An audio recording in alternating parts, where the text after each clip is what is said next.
ഉയർന്ന ക്ലാസ്സിൽ പഠിക്കുന്ന ഒരു മുത്തഅല്ലിം താൻ പഠിക്കുന്ന ദർസിലെ ചെറിയ ക്ലാസ്സിലെ ഉസ്താദുമാർ ദർസ് തയ്യാറെടുപ്പിന് വേണ്ടി തന്നെ സമീപിച്ച് സംശയ ദൂരീകരണം നടത്തുന്നുണ്ടെങ്കിൽ ആ വിദ്യാർത്ഥിയുടെ പ്രതിഭാത്വം, വൈജ്ഞാനിക ശേഷി എത്രമാത്രമായിരിക്കും?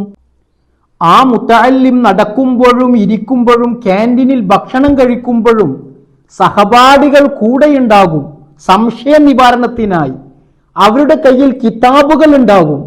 ആ കിതാബ് വാങ്ങാതെ അതിലേക്കൊന്ന് എത്തി നോക്കുക പോലും ചെയ്യാതെ തൻ്റെ സ്മൃതിപഥത്തിൽ നിന്ന് സഹപാഠികൾക്ക്, വിദ്യാർത്ഥികൾക്കുള്ള സംശയ ഭാഗങ്ങൾ ഓർത്തെടുക്കുകയും അതിന് നിവാരണം കണ്ടെത്തിക്കൊടുക്കുകയും ചെയ്യുന്ന ആ പണ്ഡിത പ്രഭാവത്തിന്റെ പേരാണ്, പണ്ഡിത ലോകത്ത് ആ മുടിചൂടാമഞ്ഞന്റെ പേരാണ് കൻസുൽ ഉലമ ചിത്താരി ഹംസ ഉസ്താദ്.